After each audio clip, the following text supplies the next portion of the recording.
11절 말씀 함께 합독하겠습니다.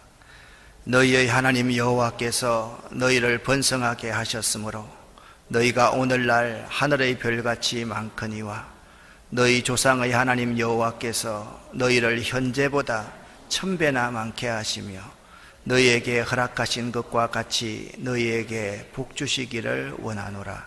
아멘. 이 복이 여러분과 여러분의 자녀 손들에게 임하시기를 예수 이름으로 간절히 축원합니다. 모세오경 가운데 신명기서를 지난주 수요일부터 강해했습니다. 많은 은혜를 받으시기를 바랍니다. 우리는 신명기서에 대해서 편견을 가지고 바라봅니다. 아주 쉽게 단순하게 봅니다. 신명기서는 축복과 저주의 책이다. 물론 신명기서의 전체의 내용은 잘 믿으면 복을 받고 잘못 믿으면 저주를 받는다라는 말씀이 맞습니다. 그러나 우리 신명기서는 우리를 돌아보게 하는 책입니다. 다음 세대를 어떻게 바라보고 이끌어야 하는지를 교훈하는 책입니다. 그런 의미에서 신명기를 바라보면 참 신명기서가 더욱더 복음서처럼 우리에게 의미가 있습니다. 모세오경이 창세기, 출애굽기, 레위기, 민수기, 신명기입니다. 신명기는 대중을 대상으로 한 모세의 세 편의 설교로 구성되어 있습니다. 그래서 신명기서는 개학에 관한 설교다, 교훈하는 내용이다 라는 점을 우리가 알아야 됩니다. 그러니까 모세가 젖과 꿀이 흐르는 가나안 땅에 들어가기 전에 지난날을 회고하면서 모세 자신이 가나안 땅에 들어가고 싶었는데 하나님이 모세 너는 안 된다. 너는 이 땅에서 죽어야 한다. 라고 말을 하자 모세가 지난날을 회고하면서 유언 같은 설교 세 편을 했던 것이 신명기서의 내용이다. 그래서 약속에 관한 설교가 신명기서이고 레위기는 제사장들과 레위인들을 위한 가르침을 주로 하는 내용이 레위기라고 한다면 신명기서는 대중을 대상으로 한 모세의 가르침이다 라고 여러분 생각하시면 됩니다. 이스라엘의 모든 사람들을 위해서 쓰여진 설교, 그러니까 신명기는 구체적인 율법 내용을 가르치는 것이 아니라 이 율법이 우리의 삶에서 어떻게 녹아내릴 수 있을 것인가, 그 점을 가르치는 책이 신명기서입니다. 모세는 자기의 유언을 이렇게 말합니다. 여러분, 내가 죽더라도 여러분은 하나님께 전적으로 하나님을 신뢰하며 순종하십시오. 그리고 하나님을 신뢰하고 순종하는 방법은 지난날 하나님께서 우리에게 베풀어 주신 놀라운 일들을 잊지 않고 기억하는 것입니다. 잊기 때문에 하나님의 은혜에 배은망덕합니다. 다른 사람이, 여러분 생각해 보세요. 내가 다른 사람에게 베풀었던 은혜는 잊어버려야 됩니다. 근데 내가 다른 사람에게 받았던 은혜는 꼭 기억해야 됩니다. 그러면 그 기억하지 못하는 사람은 사람이라고 할 수가 없습니다. 내가 하나님께 받은 은혜, 그것은 꼭 기억해야만 합니다. 그렇지 않은 사람은 배은망덕한 사람입니다. 신명기서는 매우 중요한 책입니다. 구약 성경 가운데 신약에 많이 인용된 책 4권을 들어라 하면 창세기, 신명기, 이사야서, 시편 4권입니다. 특별히 신명기는 말씀으로 사단을 물리칠 때, 우리가 이 세상을 살아갈 때 사단이 끊임없이 우리를 유혹해 오는데 그 사단의 시험을, 유혹을 이길 수 있는 비결을 신명기서가 다 인용되어 있습니다. 그리고 예수님의 율법, 예수님은 율법의 완성이신데 그 율법의 내용이 뭐냐? 하나님 사랑과 이웃 사랑입니다. 모든 이웃 사랑에 대한 가르침도 신명기서에서 그대로 인용하고 있습니다. 그러니까 신명기서는 신구약 성경 가운데 모세오경 유대인들이 그렇게 중요하게 생각한 결단의 책이라는 사실을 알 수가 있습니다. 이 신명기서는 아주 포악한 왕 므낫세, 이 므낫세 왕의 장기 집권이 끝나자마자 어린 요시야 왕이 등극하자 이 신명기서가 빛을 보게 되었습니다. 왜냐하면 성전을 수리하는 가운데서 성전 보물창고에서 발견된 책이 신명기서이기 때문입니다. 그래서 이스라엘 백성들은 그때 제사장을 중심으로 해서 왕과 온 백성들이 신명기서를 읽으면서 가슴을 치면서 읽었습니다. 신명기는 신명기 한 권으로만 가지고 읽어서는 안 됩니다. 모세오경의 관점에서 신명기서를 쭉 볼 수 있어야만 됩니다. 신명기서를 여러분들이 바라볼 때 여기 이 두 지도를 다음에 제시할 세 번째 지도까지 지도를 명심해야만 합니다. 여기 시내산이 있고요. 여기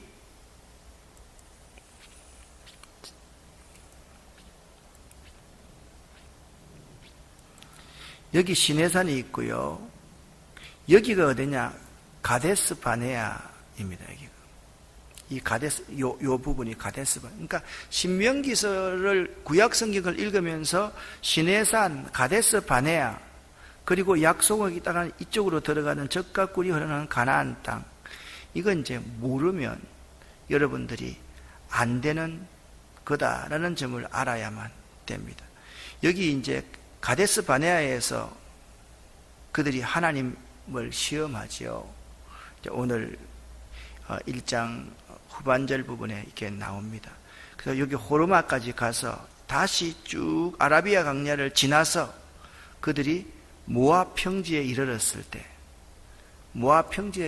이 모압 평지에서 모세가 하나님 앞에 결단하면서 그들에게 설교를 하는 내용. 그래서 이 모압 평지에서 결단을 하는 내용입니다. 여러분들이 이 이제 장면들은 이 동영상들을 필요한 사람은 받아서 다운하든지, 또 필요한 분들은 우리 교회에 좋은 프린트물이 있기 때문에 요것 좀 다운 받아서 캡처해서 좀 주십시오라고 부탁하면 여러분 성경책에 따라서 다 드릴 수 있을 겁니다. 우리 조 목사님이나 우리 목사님들이 다 드릴 수 있을 겁니다. 이런 지도는 참 중요한 지도입니다. 여러분 보십시오. 이스라엘 백성들이 이 고센 람셋에서 이제 출애굽을 하지요. 이들이 이 길을 따라서 쭉 옵니다. 마라의 썰물을 달게 하신 엘림, 그리고 신 광야를 지나서 여기 시내 광야, 시내산에서 이렇게 다 머무르게 됩니다. 이들이 이쪽에 시내산까지 이렇게 와서 여러분들이 이제 이 부분은 머릿속에 이제 기억을 하셔야 됩니다. 이렇게 바로 가면 봐도 일찍 갈 건데 어디로 하나님은 이렇게 가서 가데스 바네아에서 이렇게 다시 돌아서 이렇게 옵니다. 희한한 여정입니다. 그러니까 여러분, 우리가 이걸 보면 하나님이 이스라엘 백성들을 훈련시킨다라는 것은 지도만 보면 알 수 있어요. 여러분 생각을 한번 해보세요. 이 고센 땅에서 젖과 꿀이 흐르는 가나안 땅으로 들어가는 것, 직선거리로 이게 해안길로 타고 가면 빨리 갈 수 있습니다. 그런데 이렇게 하나님이 자꾸 이 광야를 중심으로 이들을 시내 광야를 통과하게 되고, 보세요. 에담 광야 통과하지요. 보세요. 여기 보세요. 에담 광야 통과하지요. 신 광야 통과하지요. 시내 광야 통과하지요. 바란 광야 통과하지요. 그리고 여기 올라가서 이게 모압 평지. 계속 광야를 그 백성들을 돌리면서 그 백성이 오로지 하나님만이 자기의 전부임을 고백하도록 만들고 있다라는 점을 알아야만 되는 것입니다. 신명기서는 말씀드렸듯이 크게 세 편의 설교로 되어 있습니다. 머릿말이 있고요. 모세의 첫 번째 설교가 1장부터 4장까지입니다. 4장 43절까지. 모세의 두 번째 설교가 4장 44절부터 26장 19절까지가 26장까지가 모세의 두 번째 설교입니다. 요 모세의 두 번째 설교가 나중에 이제 가면 그게 딱 전체적인 하나의 내용으로 이렇게 보셔야 됩니다. 그러니까 이렇게 보시면 됩니다. 요 부분도 모세의 4장 4절부터 26장 19절까지가 두 번째 내용이고, 여기가 또 한 묶음으로 딱 다루어지고 있는 내용이고, 요 이후에 묶음이 전체적인 한 묶음, 첫 번째, 두 번째, 세 번째 내용으로 신명기서가 구성되어 있다라는 것을 알 수 있습니다. 오늘 1장의 내용은 1장 1절부터 5절은 이제 서론적인 부분이고요. 1장 6절부터 1장 18절은 광야에서 행정, 사법 조직을 갖추는 내용을 말하고 있고, 1장 19절부터 1장 46절까지는 가데스 바네아에서 하나님을 반역하는 이스라엘에 대해서 말씀하고 있다라는 점을 여러분 알아야 됩니다. 신명기서를 읽으면서 반드시 기억해야 될 것이 뭐냐? 가데스 바네아라는 지명입니다. 따라합시다. 가데스 바네아. 이 가데스 바네아라는 곳은 어느 곳에 있는지를 여러분 한번 보십시오. 가데스 바네아가 바로 이곳에 있다.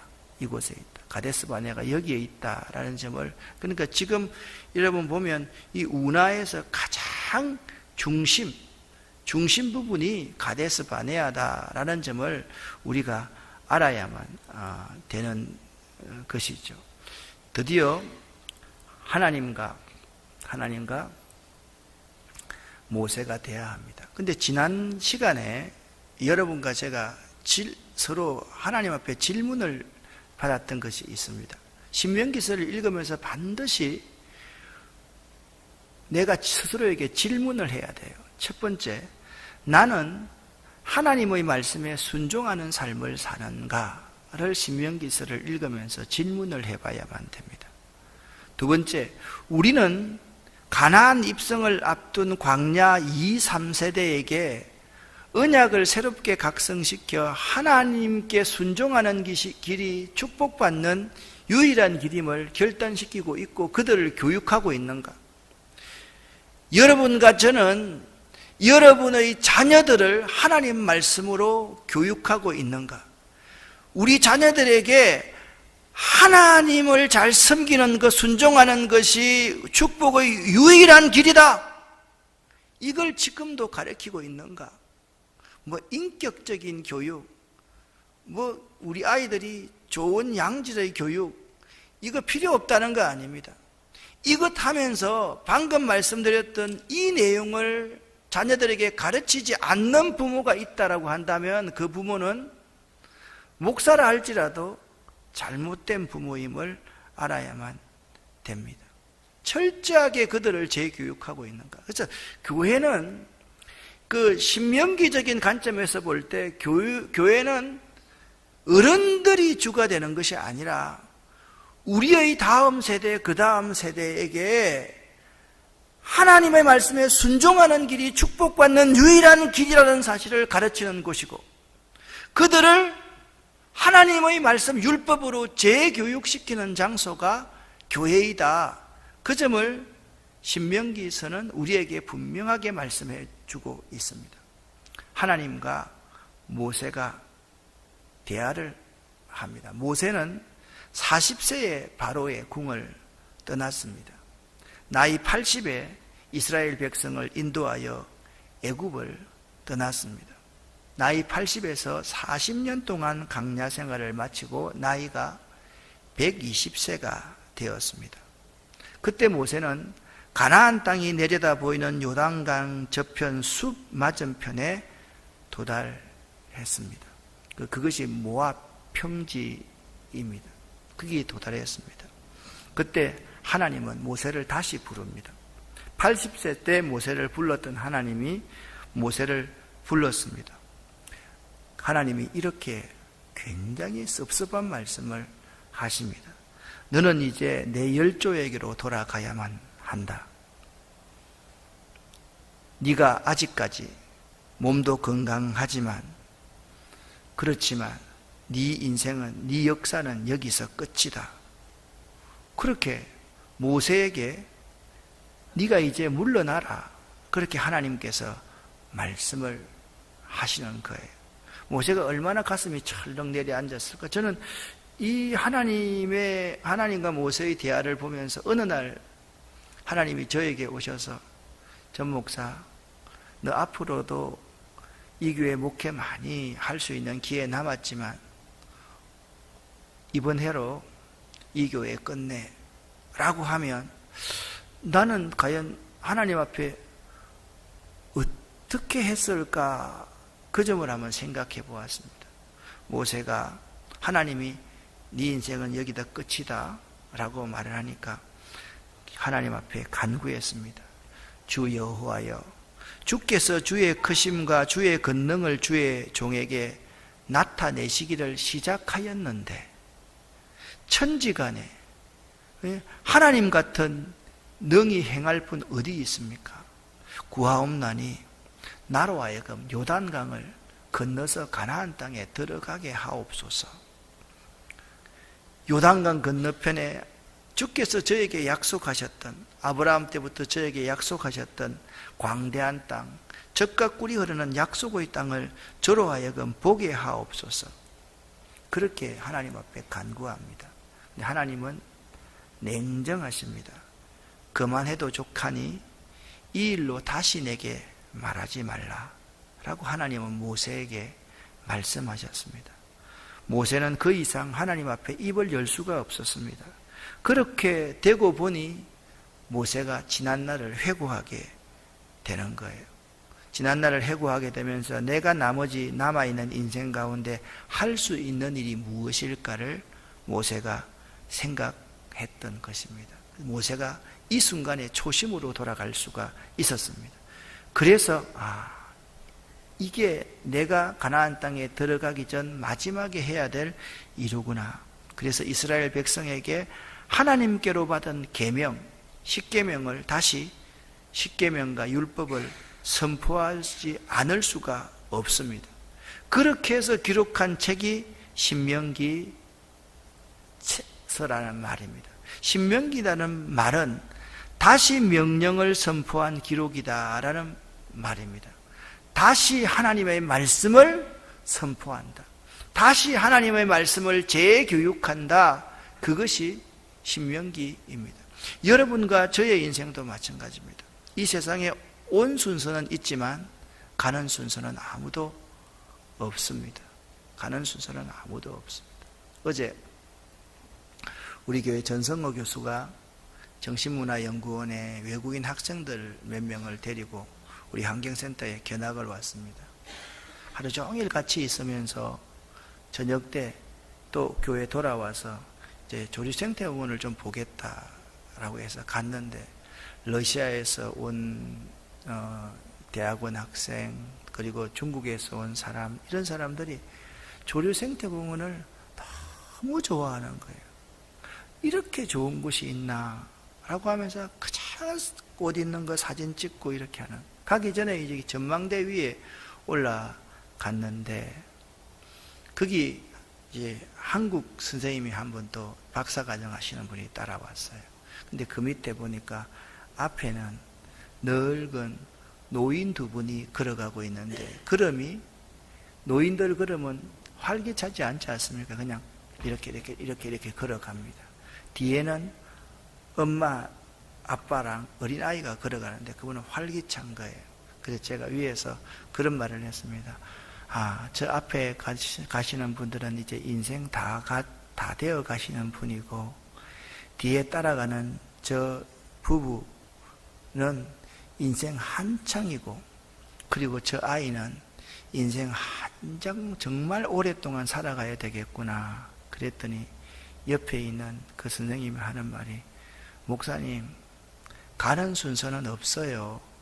그러더라고요. 맞아요. 맞다라는 생각이 들어서 오늘도 하나님 우리에게 찾아오셔서 네 인생 모두를 한번 세며보라 라고 하면 여러분과 저는 아마 여행을 가고 싶다, 또 내 인생을 정리하기 위해서 이렇게 하고 싶다, 저렇게 하고 싶다, 그런 말을 할 겁니다. 근데 모세는 그렇지 않았습니다. 자기 인생을 다 정리하면서 지난날을 회고해 보는 거예요. 내가 마지막 죽기 전에 해야 될 일이 뭘까? 다시 율법을 선포하고, 다시 율법을 교육하고, 광야에서 1세대가 다 죽었으니까 2, 3세대의 이 사람들에게 하나님 말씀을 재교육해서 결단시켜야 되겠구나. 그것이 모세의 마음이었던 것을 알 수가 있습니다. 모세의 인생은 120세까지다. 신명기라는 말은 다시 명령을 선포한 기록이다라는 말이다라는 말씀을 여러분에게 드렸습니다. 그때 하나님은 모세를 이렇게 불렀습니다. 내 열조에게로 돌아가야 된다. 모세는 하나님께 간구했습니다. 하나님, 저도 요단강에 들어가고 싶습니다. 저 좀 더 살고 싶습니다. 그렇게 말을 할 때 하나님은 이렇게 대답했습니다. 한번 따라합시다. 그만해도 족하니 이 일로 다시 내게 말하지 말라. 여러분과 제게 하시는 하나님의 음성입니다. 그만해도 족하니 이 일로 다시 내게 말하지 말라. 네 생명의 주관자는 바로 나다. 그렇게 말씀했습니다. 이 신명기서의 내용을 아까 큰 설교 대편 세 편으로 요약을 했는데, 이렇게 다시 신명기 내용을 세 가지로 나누어 볼 수가 있습니다. 1장 1절부터 4장 43절까지 첫 번째 설교 내용이 광야 40년의 회고입니다. 회고입니다. 두 번째 설교 내용은 율법의 재선포입니다. 세 번째 27장부터 세 번째 설교부터는 미래에 대한 예언입니다. 쉽습니다. 첫 번째 뭐라고요? 회고, 지난날을 회고, 지난날을 기억하게 하는 거예요. 두 번째는 뭐냐? 율법을 다시 선포하는 거예요. 그러니까 십계명을 그대로, 원본 그대로 모세가 선포하는 거예요. 제사 드리는 법, 음식에 관한 법, 11조에 관한 법, 절기에 관한 법, 지도자에 관한 법, 사회생활에 관한 법, 이 율법을 재선포하는 거예요. 그리고 미래에 가나안 땅에 들어가거든 첫 번째 해야 될 일이 있다. 하나님 앞에 제단을 쌓아야 된다. 첫 번째 해야 될 일. 그러니까 모세의 유언입니다. 여러분, 이게 신명기하고 창세기가 똑같은 책입니다.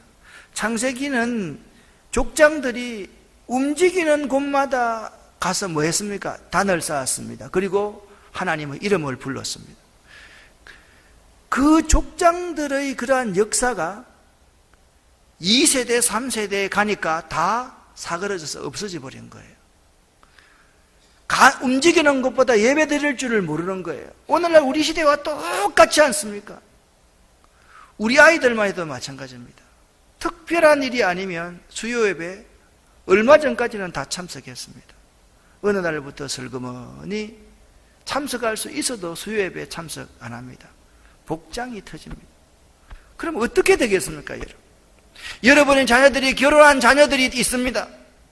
하나님의 예배 잘 드렸습니다. 결혼하고 나서 가정을 이루고 나니까 겨우 주일 하루 지키는 것도 참 잘한다 할 정도의 자녀가 되어버렸습니다. 그 자녀들의 장래가 어떻게 되겠습니까? 뻔합니다. 세상에서 좋은 대학 가서 좋은 사람 만나서 결혼해서 그렇게 잘 살고, 이게 무슨 우리 인생의 의미가 있겠습니까? 하나님 잘 섬기고 사는 것이 정말 큰 복 아닙니까? 또 말합니다.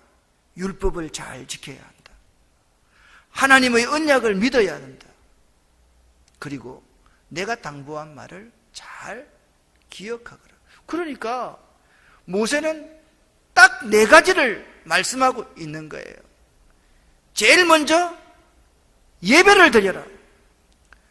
하나님 말씀을 소중하게 생각하도록 하라. 그리고 하나님의 언약을 믿어라. 그리고 이 하나님의 종들의 예언의 말씀들을 가슴속에 새겨라. 그것이 모세가 미래에 대한 예언의 내용이었습니다. 모세는요, 광야에서 태어난 2세, 3세 젊은이들에게 3가지 교훈을 했다라고 말씀드렸습니다. 첫째, 같이 읽어봅시다. 지나온 이스라엘 민족의 역사를 말해 주었다. 여러분, 여러분의 역사를 말해 줘야 돼요. 여러분의 간증을 이야기해 줘야 돼요. 자랑하지 말고요. 자꾸 설교하지 말고요. 그 간증 가운데서는 여러분의 영웅담을 말해줘서는 안 됩니다. 대부분의 부모들은 영웅담을 말해줍니다. 그거 아닙니다. 내가 이렇게 처절하게 살다가 실패했어. 이때 하나님이 나를 이렇게 도와주었어. 그걸 말하라는 거예요. 그걸 말하는 거예요. 많은 그리스도인들이 보면 젊었을 때 공부 못하는 사람 하나도 없고, 젊었을 때 착하지 않은 사람 하나도 없고, 젊었을 때 돈 없는 사람 하나도 없습니다. 영웅 이야기를 합니다. 이 성경은 영웅 이야기를 하는 책이 아닙니다. 성경은 수치의 기록을 그대로 기록해 놓고 있습니다. 어떻게 형이 동생을 돌로 으개서 죽입니까? 여러분, 어떻게 며느리하고 시아버지가 잠자리를 같이 합니까? 어떻게 딸과 아버지가 잠자리를 같이 합니까? 그런 이야기를 성경은 그대로 기록해 놓고 있다는 거예요. 왜 그런 이야기를 기록해 놓고 있습니까? 우리의 그런 면을 우리 후손들에게 이야기해 주라는 거예요. 그게 지난날에 대한 회고입니다. 많은 교회들이 여기에 반하고 있습니다. 40년사, 20년사, 50년사를 기록해 놓은 걸 보면 영웅 이야기를 하고 있습니다. 완벽한 교회를 이야기하고 있습니다. 그것은 하나님이 절대로 기뻐하지 않는 일입니다. 집사님, 걔 두세요. 괜찮습니다. 두 번째, 같이 읽습니다. 시내산에서 받은 계명을 다시 선포합니다. 계명의 정신을 선포합니다. 계명은 뭐예요? 사실 하나님 사랑과 이웃 사랑이잖아요. 사랑에 대해서 말해주는 거예요. 아빠 엄마가 어떻게 하나님의 사랑을 받았으며, 아빠 엄마가 진짜 어려운, 지지리도 어려운 가운데서 하나님의 사랑을 어떻게 실천하고 살았는지 그걸 말해주라는 거예요. 그리고 세 번째 읽습니다. 이스라엘 민족의 미래 역사가 어떻게 엮어져야 할 것을 말해 주었습니다. 이 미래 역사는 다른 게 아닙니다. 하나님 앞에 예배하는 삶입니다. 하나님의 말씀 아주 소중하게 생각하는 것입니다. 그리고 복음을 땅끝까지 증거하는 것입니다. 바로 이것입니다. 그러면 여러분에게 한번 묻습니다. 우리들은 모세처럼 자녀들에게, 우리 다음 세대들에게 이런 교훈을 하고 있느냐라는 말입니다.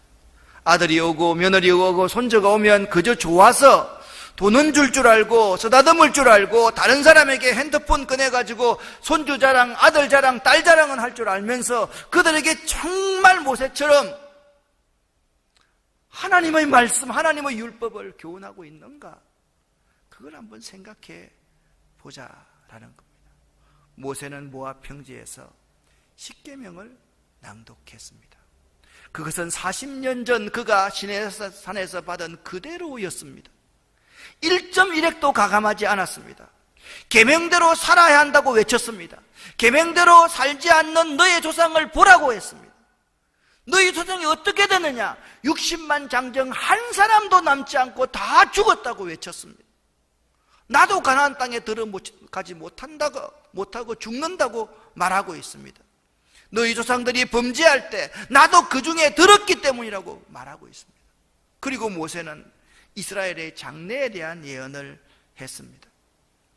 참 비극적인 예언을 합니다. 어떤 예언을 합니까? 가나안 땅에 들어간 이스라엘 백성들이 여호와 하나님을 저버릴 것이다. 그 땅의 신과 우상을 섬길 것이다. 그러한 이스라엘을 하나님은 가시로 치시고 온 땅에 흩으실 것이다. 그렇게 말을 했습니다. 좀 좋은 말 해주면 얼마나 좋겠습니까? 왜 모세가 희망과 용기가 아닌 실망과 좌절을 주는 말을 하였다 하고 있는 것입니까? 그렇게 되는 것이 사실이기 때문에 사실대로 말하지 않을 수가 없었던 것입니다. 그렇게 해야 정신을 차리기 때문에 그렇게 말할 수밖에 없었습니다. 그렇게 된 후에 하나님이 새로운 나라를 건설할 수 있기 때문에 사실대로 말했습니다. 사실대로 말해야 됩니다. 자, 여러분과 제가 지금 예언할 수 있습니다. 여러분 다음에 여러분 자녀 손들은 여러분들보다 예수를 잘 믿을 것 같습니까? 예수를 안 믿을 것 같습니까? 더 잘 믿을 것 같습니까? 더 못 믿을 것 같습니까? 그러면 여러분과 제가 우리 자녀들이 하나님을 바로 경외하지 않는 사람이 된다라고 하면 지금 사실대로 원색적으로 아이들에게 말해야만 되지 않겠습니까? 여러분, 장래를 말하는 예언자가 있어야 희망이 있습니다. 여기인 장래는 장래에 잘못될 것을 말을 하는 것입니다. 서울 사대문 안에 교회가 텅텅 비어 갑니다. 교회 내에 70세 이상의 어른들만 있습니다. 교회를 주도하는 모든 사람들이 어른 세대들밖에 없습니다. 청년들은 교회를 다 떠나고 있고 학생들도 교회를 다 떠나고 있습니다. 이럴 때에 장래를 말하는 교회, 장래를 말하는 장로님들, 장래를 말하는 권사님들, 그러한 분들이 일어나야만 합니다. 여러분들이 전 재산을 다 내놓아야만 합니다. 우리가 전 재산을 다 내놓아야 합니다. 그들을 위해서 학교를 만들고 다시 교회 학교를 부흥시키고 그들을 유학을 하나님 말씀에 따라서 유학을 보내고 그들을 일으켜 세워야지 장래가 있는 것입니다. 그 말씀을 지금 모세는 신명기에 있어서 하고 있는 것입니다. 모세의 간절한 바람이 우리의 바람이 되어야만 합니다. 그런데 모세는 이 간절한 바람 속에 이 1장 1절부터 46절 속에 중간에 이런 엄청난 축복의 말씀을 하고 있습니다. 그 축복의 말씀이 바로 이 말씀입니다. 같이 읽어보겠습니다. 현재보다 1000배나 많은 복을 받아라. 아멘. 여러분 옆 사람에게 한번 축복해 보시기를 바랍니다. 현재보다 1000배나 많은 복을 받으시기를 바랍니다.